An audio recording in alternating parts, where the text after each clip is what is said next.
Тарана кызыкчылар, мына ылдый жакта брустарга келдик. 3-4 жылдык полониялар, караңыздар. Жорой экен, кичине айтып бериңиз, кандай экен бул? Иштетсе болобу, болбойбу? Мен таштамай тылдырып көрдүк. Тура таштамай күчтүү болот дейт мына. 2 жыл, 3 жыл да.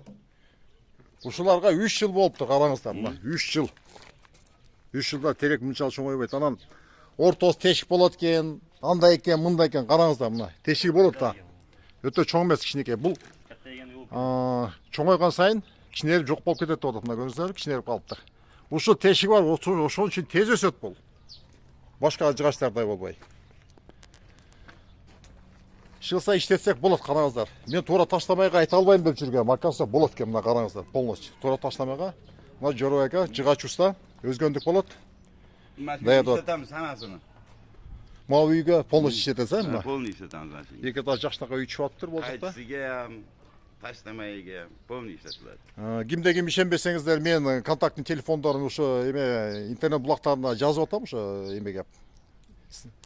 Ошону мага чалыңыздар. Спорлошобуз, анда мен сиздерди алып келип ушул жерге. Доказательство катары мына. Жорой эке менен доказать этип беребиз. Жакта тактайлар дагы бар экен, караңыздар мына. Терелерден мынакей кичикме. Теректен көрү жакшы экен деп атат. Жеңил. Сунун өзүнө сигирбейт, курт түшпөйт тактайына. Келечеги бар. Ошон үчүн бош жерлерге тигип өстүрүп алсак жакшы. Иштетсек болот.